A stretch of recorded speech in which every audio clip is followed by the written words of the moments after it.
Indian geography में हम देख रहे थे मिट्टी में मैंने पहले लाल मिट्टी और काली मिट्टी, लाल मिट्टी और जलोढ़ मिट्टी के बारे में मैंने बता दिया था। आज का मेरा जो वीडियो होगा इसमें हम काली मिट्टी, पर्वतीय मिट्टी और लेटराइट मिट्टी और मरुस्थलीय मिट्टी, दलदली आदि मिट्टियों के बारे में हम देखेंगे। तो शुरुआत करेंगे हम काली मिट्टी से।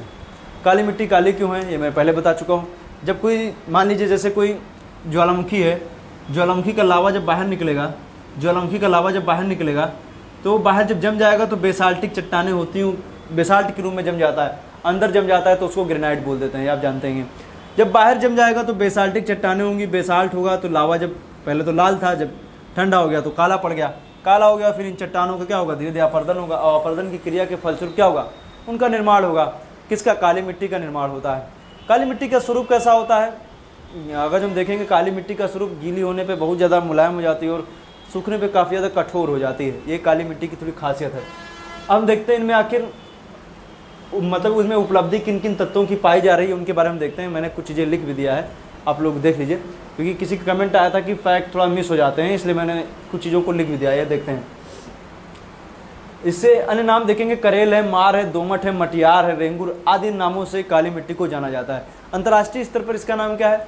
चेरनोजम है। चेरनोजम दरअसल यूक्रेन से लिया हुआ शब्द है, चेरनोजम है। अंतर्राष्ट्रीय स्तर पर इसका नाम क्या है? चेरनोजम है। ये बेसाल्ट चट्टानों के अपर्दन से इनका निर्माण हुआ है। बेसाल्ट चट्टानों के अपर्दन से काली मिट्टी का निर्माण बेसाल्ट चट्टानों के अपर्दन से हुआ है। इनमें लोहा, चूना, कैल्शियम, पोटास, एल्युमिनियम, मैग्नीशियम, देख लीजिए, लोहा, चूना, कैल्शियम, पोटास, एल्युमिनियम, मैग्नीशियम की अधिकता होती है या कहीं प्रचुरता होती है, ये सब तत्व पाए जाते हैं। किंतु नाइट्रोजन, फास्फोरस और ह्यूमस अनुपस्थित होता है। तो आपके दिमाग में आएगा सब अनुपस्थित कैसे हो रहा है, उसको देखते हैं। लोहा, लावा कहाँ से निकल रहा है? अंदर की तरफ से निकल रहा है। तो आप जानते होंगे भू प्रॉपर्टी में अंदर की तरफ अगर हम देखेंगे, जहाँ से एथनोस्फीयर से लावा बाहर निकलता है वहाँ से भी उसमें लोहा पाया जाता है, तो लोहा उनमें है। लोहा के बाद में कैल्शियम, पोटास, एल्युमिनियम वगैरह भी उनमें रहते हैं। मैग्नीशियम भी जानते हैं, चट्टान निर्माणकारी तत्व है मैग्नीशियम। और जबकि नाइट्रोजन, फास्फोरस और ह्यूमस नहीं पाया जाता, क्योंकि जानते होंगे ह्यूमस और नाइट्रोजन वगैरह किसमें, जीवों में, या हम कहेंगे कि सड़े गले पेड़ पौधों से हमें मिल सकता है, तो ह्यूमस वगैरह नहीं मिल सकता है। तो ये नाइट्रोजन है, फास्फोरस और ह्यूमस, ये तीन चीज़ें इनमें अनुपस्थित रहती हैं। नाइट्रोजन, फास्फोरस और ह्यूमस, ये तीन चीज़ें उनमें अनुपस्थित रहती हैं। इनको याद रखेगा, नाइट्रोजन, फास्फोरस और ह्यूमस अनुपस्थित होते हैं। इनमें इन मृदाओं में काफ़ी उर्वर भी होती हैं, मतलब ये मृदाएं अगर देखेंगे उर्वरा शक्ति भी इनमें काफ़ी रहती है। ऐसा सब चीज़ें नहीं उगाई जा सकती, लेकिन इनमें कुछ फसलें, फेमस फसलें इनमें उगाई जाती हैं। उर्वरा शक्ति तो है, लेकिन अगर जो कोई आपको दूसरी फसल उगाना तो आपको उर्वरक का प्रयोग करना भी पड़ सकता है। नॉर्मली में कपास, दलहनी, अलसी, तंबाकू आदि की खेती की जाती है। तंबाकू आदि की खेती की जा सकती है इनमें, याद रखिएगा, तंबाकू आदि की खेती। भारत का क्षेत्र देखेंगे तो भारत के क्षेत्र में आप इस वीडियो से पहले का मृदा का वीडियो देखिएगा, उसमें मैंने मृदा का वर्गीकरण मैंने बताया था कि कहाँ कहाँ पे मिट्टियाँ पाई जाती हैं। एक बार और देख लीजिए, हल्का सा मैं रफली मैप बना दे रहा हूँ। ये जो पूरा ये वाला क्षेत्र है, मालवा के पठार के आसपास का क्षेत्र जो है उनमें पाई जाती है। विस्तार हम देखेंगे तो यूपी का कुछ क्षेत्र है, यूपी में भी पाई जाती है। यूपी हो गया, महाराष्ट्र हो गया, राजस्थान हो गया, मध्य प्रदेश हो गया, महाराष्ट्र हो गया, इन क्षेत्रों में काली मिट्टी आपको देखने को मिल सकती है। तो काली मिट्टी का ही विस्तार है, खासकर मालवा के क्षेत्र में पाई जाती है। तो खेती इसमें कपास, दलहन, अलसी। दरअसल ये मिट्टी जो होती है, आज हम एक प्रकार से कहेंगे कि जो मिट्टी है ये गीली हो गई तो बहुत गीली हो गई, सूख गई तो चटकन पड़ जाएगी। इनमें क्या दरारें पड़ जाती हैं मिट्टियों में, काफ़ी ज़्यादा दरारें युक्त मिट्टी भी कहते हैं, इनमें दरार काफ़ी ज़्यादा पड़ जाती है। और जब दरारें पड़ जाती हैं तो उनमें उन दरारों के जरिए हवा क्या होती है, अंदर प्रवेश कर जाती है। जब वो अंदर प्रवेश कर जाएगी तो मिट्टी कैसी होगी, उनमें वायु, तो जो मिट्टी की जो संगठन में जो वायु की भूमिका होती है वो उनमें अंदर और पहुँच जाएगी, तो काफ़ी कृषि योग्य इनमें मृदा में वायु की अधिकता हो जाएगी। तो वो आपके लिए, मतलब कि मिट्टी के लिए ज़रूरी भी है, तो इसको आप हल्का सा याद रखिएगा मिट्टी में। फिर नेक्स्ट है, आएंगे हम मिट्टी, लेटराइट मिट्टी। लेटराइट मिट्टी का अध्ययन जो किसने किया था, एफ बुचनान, एक साइंटिस्ट हैं एफ बुचनान, इन्होंने सबसे पहले लेटराइट मिट्टी का अध्ययन किया, 1905 में किया था। 1905 में लेटराइट मिट्टी का वर्गीकरण 1905 में, बंगाल विभाजन के टाइम, जब भारत में बंगाल विभाजन हो रहा था तो ये लेटराइट मिट्टी की खोज कर रहे थे एफ बुचनान, हल्का दिमाग में रख लीजिएगा। ये दरअसल देखेंगे लेटराइट जो अगर हम देखेंगे तो लेटराइट मिट्टी जो है वो लैटिन भाषा के शब्द ईंट से बनी है, लैटर से बनी है, लैटर। आप जानते होंगे कि लैटिन भाषा में कौन कौन सी भाषाएं आती हैं, एक आती है पुर्तगाली और दूसरी आती है स्पेनिश। स्पेनिश और पुर्तगाली खासकर लैटिन अमेरिका का आप जानते होंगे कि जो दक्षिण अमेरिका का और उत्तर अमेरिका का कुछ आंशिक क्षेत्र है, मध्य अमेरिका, मैक्सिको, कैरेबियन मिला करके क्या लैटिन बोले जाते हैं, क्योंकि ये पुराने ज़माने में कैसे थे, ये पुराने ज़माने में या तो वो पुर्तगाल के या तो स्पेनिश के उपनिवेश हुआ करते, तो वो पूरा लैटिन अमेरिका बोल दिया गया। तो लैटिन शब्द जो मतलब देखेंगे लैटराइट मिट्टी, वो लैटर शब्द से बनी जिसका अर्थ होता है ईंट। ईंट का मतलब क्या, वही हाल है जो सूखने पे बड़ी मुलायम और गीली होने बहुत कठोर, इतनी कठोर कि कुछ पूछे मत, पत्थर जैसी बन जाएगी, बहुत ही ज़्यादा कठोर, काफ़ी कठोर हो जाती। अब इनमें कृषि तो होगी नहीं, क्योंकि मैंने पहले बताया है निच्छालित मृदा है। तो निच्छालन क्या होता है, निच्छालित मृदा का मतलब जब बार बार पानी बरसता रहता है, जब कहीं भी बार बार बारिश होती रहेगी तो उसके जितने भी आवश्यक खनिज तत्व होंगे या तो बह जाएंगे या तो फिर निच्छालन की प्रक्रिया के दौरान थोड़ा अंदर चले जाएंगे। तो इनमें जो निच्छालन की प्रक्रिया होती है, इनमें तो जो सिलिका मतलब बालू होता है वो अंदर चला जाता है। सिलिका क्या होगी, बालू क्या होगा, वो अंदर चला जाएगा और जो लोहा होगा वो ऊपर रह जाएगा। देखिए फिगर मैंने बनाया है, देख लीजिए। इनमें देखिए ऊपर का मैंने बताया जो रेड कलर का ये आयरन है और नीचे की तरफ जो ये ग्रीन कलर का मैंने बताया है सिलिका है। सिलिका क्या होगा, जब बारिश बार बार इस पर होती रहेगी तो सिलिका क्या होगी, वो अंदर चला जाएगा और जो आयरन होगा वो ऊपर ही रहेगा। तो सिलिका की भी मुख्य भूमिका होती है फसलों के मतलब कि पनपने के लिए, और जो भी इसमें खनिज लवण वगैरह होंगे वो सब क्या होंगे, बह जाएंगे, मिट्टी के साथ बह जाएंगे, निच्छालन की प्रक्रिया के दौरान वो भी अंदर चले जाएंगे। और जब खनिज लवण वगैरह नीचे चले जाएंगे तो क्या होगा, जब खनिज लवण नीचे चले गए तो मिट्टी कैसी होगी, निच्छालित हो जाएगी, कृषि योग्य अनुपयुक्त हो जाएगी। तो अधिकांश क्षेत्रों में ये मृदा को हम देखेंगे तो उन क्षेत्रों में पाई जाती है जहाँ मौसमी वर्षा या कहें 200 सेंटीमीटर से अधिक होती है, उन क्षेत्रों में मिट्टी देखने को मिल सकती है। तो आखिर ये पाए कहाँ जा रहे हैं, इनमें विस्तार देखेंगे तो पश्चिमी घाट, पूर्वी घाट, राजमहल की पहाड़ियाँ, मेघालय और थोड़ा सा पश्चिम बंगाल का भी क्षेत्र पड़ता है। तो इनको याद रखिएगा, खास करके पश्चिमी घाट का मालाबार क्षेत्र आप जानते होंगे मौसमी वर्षा बहुत अधिक होती है, इसलिए उसको आप हल्का दिमाग में, पूर्वी घाट, राजमहल की पहाड़ियाँ, मेघालय, ये सब हल्का दिमाग में रखिएगा, इंपॉर्टेंट है। फिर बात आएगी इनमें उपस्थिति किसकी किसकी रहती है, तो लोहा और एल्युमिनियम इनमें खूब पाया जाता है। लोहा एल्युमिनियम सतह पे ही मिल जाएगा आपको लोहा, इतना नहीं कि आप ले जाके उसको कबाड़ी के यहाँ बेच देंगे, इस तरह नहीं है, लेकिन नॉर्मल मिट्टी में मिला हुआ है। कलर इसका रेड कलर का है क्योंकि आयरन में पाया जाता है। और जानते होंगे जब आयरन ऑक्सीजन के साथ क्रिया करता है तो लौ ऑक्साइड बना देता है, जब लौ ऑक्साइड बना देता है तो उसका भार थोड़ा बढ़ जाता है और रेड कलर का दिखने, इसको हम जंग लगा लोहा भी कह सकते हैं। तो आयरन जो है वो कैसा ऊपर की तरफ रेड कलर का इसमें दिखने लगता है और यही क्या होता है, यही मिट्टी को कलर प्रदान करने का कार्य करता है। तो लेटराइट मिट्टी और लाल मिट्टी कैसी होती है, रेड कलर की दिखती है। लोहा एल्युमिनियम की उपस्थिति रहती है, लेकिन नाइट्रोजन, फास्फोरस, चूना और ह्यूमस ये नहीं पाए जाते हैं। अब पर्वत में उसमें ह्यूमस कहाँ से आएगा, पर्वतीय मिट्टी ऊपर मतलब जब देखेंगे तो बारिश खूब हो रही, इसमें ह्यूमस कहाँ से आएगा, तो ह्यूमस तो नहीं है, चूना भी नहीं है, चूने के लिए कास्ट प्रदेश होना जरूरी है, तो चूना भी नहीं पाया जाता।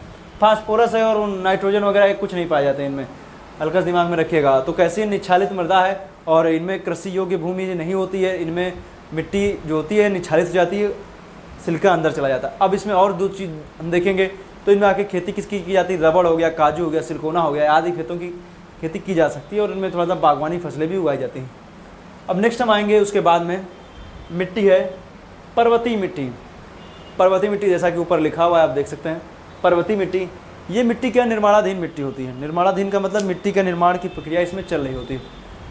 जब नदियाँ बहती तो अपने साथ में काफ़ी बड़े बड़े पत्थर वगैरह को भी लेकर के चलती हैं। जब पत्थरों को लेकर के चलेंगी तो वही जो पहला चरण जो होता है वही कहलाता है पर्वतीय मिट्टी। खास करके पर्वतीय क्षेत्रों में ही मिट्टी देखने को मिलती है। और इनमें हम देखेंगे तो मृदा परिच्छेदिका सॉइल प्रोफाइल जो होती है वो कम डेवलप हो पाती है और उतना आपको लेयरिंग नहीं मिलेगी जैसे मैंने बनाया था पहले, उस तरीके की जैसे आप जलोढ़ मिट्टी में देखें, लाल मिट्टी में देखें, उस तरीके की आपको इसमें देखने को नहीं मिलेगी। इसका मतलब ये क्या है, इनके अपक्षय की प्रक्रिया काफ़ी कम होती है और मृदा के निर्माण की प्राथमिक प्रक्रिया भी हम कह सकते हैं। इनमें चट्टानों का धीरे धीरे क्षरण की प्रारंभिक प्रक्रिया होती है। ये देखिए इसमें लिखा हुआ है निर्माणाधीन मृदा है। इनमें ह्यूमस की अधिकता होती है क्योंकि पर्वतीय क्षेत्रों में पेड़ पौधे क्या होते हैं, टूटते रहते हैं। पर्वत वगैरह में हल्की सी मिट्टी किसकी लैंडस्लाइड हुआ, पर्वत क्या हुआ, पेड़ वेड़ क्या उसी में दब गए, तो क्या हुआ, ह्यूमस की अधिकता। हिमालय क्षेत्र में जानते होंगे हिमालय का निर्माण जो है टेथिस भूसन्नति के ऊपर उठने से हुआ और जब वो ऊपर उठ रहा था तो नदियों का जो पानी था वो मतलब कि सागर का पानी ऊपर उठ गया तो उनमें उस सागर की जो मछलियाँ थी ऊपर चली गई। मतलब सागर के साथ साथ में मतलब जो ऊपर उठा तो उसके उठने की प्रक्रिया के दौरान मछलियाँ वगैरह भी जो उनमें जो जीव थे वो भी ऊपर उठते चले गए तो आप अभी को जो वर्तमान में हिमालयी क्षेत्र में देखोगे तो आपको अभी भी हिमालय में मछलियों के जीवाश्म आपको देखने को मिल सकते हैं हिमालयी क्षेत्र में। तो आगे चल करके वो ह्यूमस ही तो बनाएंगे। हिमालयी क्षेत्रों में इन मिट्टी की प्रचुरता पाई जाती है। जैसे आप देखेंगे जम्मू कश्मीर का क्षेत्र, ऊपर का जो मैंने क्षेत्र बनाया था, जम्मू कश्मीर, हिमाचल प्रदेश हो, चाहे वो उत्तराखंड हो, सिक्किम हो, अरुणाचल प्रदेश हो, थोड़ा बहुत असम के क्षेत्र में भी ये मिट्टी आपको देखने को मिल सकती है। तो इनमें देवदार हो गया, चीड़ हो गया आदि पेड़ों की अधिकता पाई जाती है। और आप जानते होंगे इनकी लेयरिंग में हम देखेंगे तो बर्फ़ की भी अहम भूमिका रहती है। बर्फबारी अधिक होती है इन क्षेत्रों में, तो बर्फ़ की भूमिका भी अधिक रहती है। किनमें? पर्वतीय मिट्टियों में। पर्वतीय मिट्टी आप देखेंगे हिमालय, आप बर्फबारी वाले क्षेत्र कहीं भी चले जाइए तो वहाँ पे आपको बर्फ़ जो दिखेगी वो पर्वतीय मिट्टी का ही भाग है। तो इनमें मृदा परिच्छेदिका निम्न स्तरीय विकास हुआ है। मृदा परिच्छेदिका का विकास अधिक स्तर से नहीं हो पाता है, हल्का सा दिमाग में रखिएगा। फिर आएंगे मरुस्थलीय मिट्टी की तरफ। चीज़ों को मैं इसलिए थोड़ा स्लो बता रहा हूँ, तेज़ नहीं बता रहा हूँ, ताकि तेज़ हो जाएगा तो फिर लोगों के कमेंट आने लगेंगे बहुत तेज़ हो गया है, लोगों की शिकायतें आने लगती हैं। आइए देखते हैं मरुस्थलीय मृदा। मरुस्थल मतलब कि ऐसा स्थल जहाँ मतलब कि कह सकते हैं रेत वगैरह पाई जाती है। मरुस्थलीय प्रदेश, इनमें क्या होता है कि इनमें जो निर्माण होता है हवाओं द्वारा निक्षेपित मृदा से इनका निर्माण होता है। जब हवा बहेगी तो अपने साथ में कुछ अवसाद भी लेकर लोएस मैदान, ये भी एक प्रकार से कह सकते हैं कि मरुस्थलीय मृदाओं का भी स्वरूप है लोएस। और इनमें हम देखेंगे तो इनमें मृदाओं में बालू वगैरह क्या होते हैं, महीन जो लाल बलुआ पत्थर है, पत्थरों को क्या किया जाता है, तोड़ कर क्या छोटे छोटे पवनों के द्वारा अपर्दन कर करके कहीं कहीं जमा कर दिया जाता है। उससे क्या मरुस्थल का निर्माण होता है। जैसे हम देखेंगे थार के मरुस्थल का निर्माण अरावली वगैरह के भी अपर्दन से आपको देखने को मिल सकता है, उसमें भूमिका है उसकी भी। तो ये मृदाएँ बलुई तथा बजरीनुमा हो सकती हैं। बजरीनुमा का मतलब कि जब ये मृदाएँ होंगी तो जैसे देखिए, जैसे मान लीजिए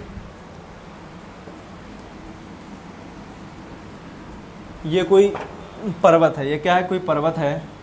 पर्वत में बार बार मान लीजिए हवा चल रही है, इसमें पर्वत में हवा चल रही, हवा ने क्या किया, इसको धीरे धीरे अपर्दित कर दिया, अपर्दित करके छोटे छोटे पत्थरों में तोड़ दिया, छोटे छोटे पत्थरों में तोड़ दिया, पत्थरों में तोड़ दिया। पत्थरों में तोड़ने के बाद क्या करेगी, उसको और छोटे कणों में तोड़ देगी और छोटे छोटे फिर रेत में बदल देगी। तो काफ़ी बजड़ीनुमा, मतलब बजड़ीनुमा जो हो सकते हैं उनमें भी आपको देखने को मिल सकती है। और ज़्यादा छोटे छोटे कण में हो जाएंगे तो बालू के नुमा भी बन सकता है। इनमें घुलनशील लवणों की अधिकता होती है। घुलनशील मतलब कि दरअसल होता क्या है कि जैसे मैंने बताया था कि इससे पहले कि केशिकत्व, कैपिलरी केशिकत्व की प्रक्रिया चलती है। और इनमें जो अंदर के जो खनिज लवण वगैरह, मतलब कि जब ऊपर की सतह काफ़ी गर्म हो जाती है तो उसमें क्या होता है, पानी जो होता है भाप के रूप में ऊपर की तरफ उठने लगता है। उसे केशिकत्व के जरिए इसमें जो खनिज लवण होते हैं वो ऊपर की ओर चले आते हैं। जैसे मैंने मान लीजिए ये फिगर मैंने बताया, ये फिगर है, इसमें क्या होता है कि जो केशिकत्व के जरिए पानी जो होता है इसमें कैपिलरी जो बन जाती है, ये ऊपर की तरफ इनका गमन होता है। ये इसके ऊपर की तरफ गमन के साथ साथ जो खनिज लवण भी होते हैं वो भी ऊपर की ओर चले आते हैं। जब खनिज लवण भी ऊपर की ओर चले आते हैं, जब खनिज लवण ऊपर की ओर चले आएंगे तो पानी पानी भाप बन जाएगा, खनिज लवण क्या होंगे वैसे ही बन जाएंगे। इसीलिए किसान क्या करते हैं, अभी जब भी धान की फसल कटी या कोई भी हो तो खेत की जुताई कर दी जाती है। जब जुताई कर दी जाएगी तो क्या होगा, जुताई करने से उसकी कैपिलरी जो होंगी, मतलब कि केश नलियाँ जो कि टूट जाएंगी तो नमी थोड़ा बरकरार रहेगी। आप देखिए, आप मृग मरीचिका आप देखते होंगे, आप नाम सुना होगा, आप शायद आप कभी हाईवे पे जाइए तो आप थोड़ी दूर पे आपको ऐसा लगेगा कि जैसे कोई तालाब बना हुआ है। या गर्मियों के मौसम में आपको आप थोड़ा दूरी पे देखेंगे तो आपको ऐसा लगेगा कि प्रतिबिंब जैसा हिल रहा है सामने। तो आपको ऐसी चीज़ें आपको दिखती हैं, वो इसी की वजह से होती हैं। जो कैपिलरी वाटर जो होता है वो वेपर्स जो ऊपर की ओर निकलते हैं और इसी की वजह से होता है। रेगिस्तानी प्रदेशों में ये होगा कि रेगिस्तानी प्रदेशों में जो भाप पे ऊपर निकल जाएगी और जो उसमें के अंदर जो खनिज लवण है वो ऊपर की ओर बन जाएंगे। वो क्योंकि खनिज लवण नमक वगैरह तो जा नहीं सकता हवा के जरिए ऊपर, तो इसलिए क्या होगा, ये मृदाओं में लवणों की अधिकता होती है। घुलनशील लवण क्या होंगे, इनमें अधिक मिलते हैं। बाल्सन प्लेया बजादा मैंने बताया था, उसको आप हल्का सा दिमाग में रखिएगा। ये मैंने बताया था जब मैं पवनों की आकृतियाँ बता रहा था, बाल्सन प्लेया और बजादा। तो घुलनशील लवणों की अधिकता होती है तथा इनमें जल धारण की क्षमता भी निम्न होती है। जल ज़्यादा धारण नहीं कर पाती।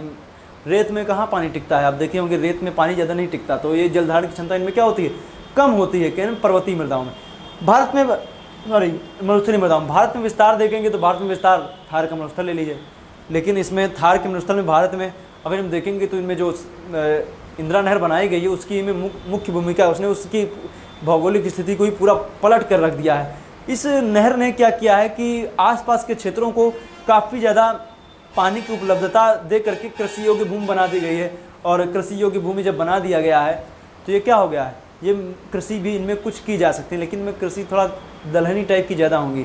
कौन सी, बाजरा हो गया, बाजरा है, मक्का है, ज्वार है आदि खेती, सरसों हो गया, इन सब चीज़ों की खेती यहाँ पे राजस्थान के जो भी क्षेत्र जो भी क्षेत्र इंदिरा नहर के अपवाद क्षेत्र के अंतर्गत आते हैं, सिंचाई के क्षेत्र के अंतर्गत आते हैं, वो उन क्षेत्रों में खेती युक्त भूमि बनाई जा चुकी है, मतलब उनमें खेती वगैरह की जा रही है। कहाँ पे जो भी मतलब इंदिरा नहर के आसपास के क्षेत्र आप देखेंगे, मैप वगैरह आप गूगल मैप सर्च कीजिए, इंदिरा नहर के आसपास का क्षेत्र आपको काफ़ी हरा भरा दिखेगा। उसके बाद में आते हैं दलदली मृदा में और मरुस्थली मृदा में। ये भी याद रखिएगा, इनमें कार्बनिक पदार्थ तथा नाइट्रोजन नहीं पाया जाता। नाइट्रोजन और कार्बनिक पदार्थ आएंगे कहाँ? मरुस्थल में क्या पाया जाए? कुछ नहीं, तो उनमें कार्बनिक पदार्थ नहीं पाए जाते हैं। किनमें? मरुस्थली मृदाओं में। फिर बात आएगी दलदली मृदा में। दलदली मृदा क्या है? दलदल मतलब जहाँ पे पानी का ठहराव हो और वनस्पतियाँ सड़ती गलती रहें, वहाँ पे मरुस्थली मृदा है। दलदली मृदा आपको देखने को पीठ मृदा भी कहते हैं इसको। पीठ कुछ और नहीं होता है, पीठ वही दलदल ही है। जब बार बार पानी जाता रहता है तो कैसा होता है? दलदली क्षेत्र बन जाता है और उनमें वनस्पतियाँ सड़ती रहती हैं, इसलिए वो क्षेत्र बन जाता है। ये कहाँ बनेंगे? जहाँ पे नमी ज़्यादा और पानी का ठहराव हो, मतलब कि जहाँ पे बरसाती पानी इकट्ठा हो जाता हो और वो कहीं चलयमान ना हो, इकट्ठा होकर के एक झील के रूप में बन जाए, या कहीं आप तटीय क्षेत्रों में भी आप ऐसी स्थिति देखने को मिल सकते हैं। तो ये मिट्टी अधिक आर्द्रता वाले क्षेत्रों में कार्बनिक पदार्थों के जमाव में से होता है। इस मिट्टी का निर्माण कैसे होगा? कार्बनिक पदार्थ जहाँ पे अधिकता हो, वनस्पतियाँ सड़ गल रही हों और कैसा हो, मिट्टी की और आर्द्रता वहाँ पे अधिक रहती हो। जब सीधी बात, जब पानी की अधिकता रहेगी, पानी का जमाव रहेगा, तो आर्द्रता तो अधिक होनी ही होनी है।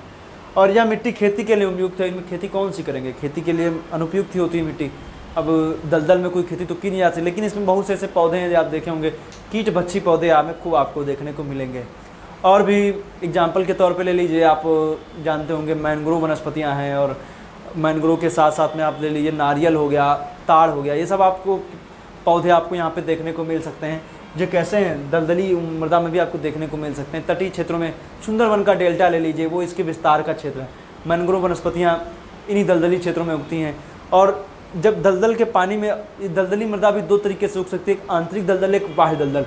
आंतरिक दलदली क्षेत्रों में आपको मैंग्रोव वनस्पतियाँ नहीं मिलेंगी, लेकिन जो बाह्य दलदल का मतलब तटीय क्षेत्र के जो दलदल हैं, उन क्षेत्रों में आपको मैंग्रोव वनस्पतियाँ देखने को मिल सकती हैं, जैसे सुंदरवन का डेल्टा हो गया। इन दरअसल मैंग्रोव वनस्पति की खासियत क्या है कि इकोसिस्टम के लिए काफ़ी अहम होते हैं। इनकी जड़ें ऊपर की ओर निकली होती हैं, मतलब कि पौधा कुछ इस तरीके से दिखता है कि ये, मान लीजिए इसकी जड़ें हैं मैंग्रोव की, और ये उसका पौधे की पत्तियां हैं, तो इसकी जड़ें दो तरीके की इनमें जड़ें होती हैं। वायवीय जड़ें जो होती हैं ऊपर की ओर निकली रहती हैं, ये हवा की नमी से पानी ले लेती हैं और खनिज लवणों को क्या करती हैं? अंदर से ही लेती हैं, मतलब नीचे वाली जड़ों से लेती हैं। तो ये खारे पानी में बहुत तेज़ी से उगते हुए चले जाते हैं, इकोसिस्टम के लिए बहुत अहम है ये, क्योंकि जानते होंगे इससे रेजिन वगैरह भी बनता है मैंग्रोव वनस्पतियों से। तो और प्राकृतिक आवास के रूप में भी मैंग्रोव वनस्पतियों का प्रयोग होता है। खैर मैंग्रोव वनस्पतियाँ नहीं पढ़ने, मिट्टी के अंतर्गत हम देख रहे हैं दलदली मिट्टी होती है। इस तरीके से मृदा का चैप्टर आज यहीं पे ख़त्म होता है।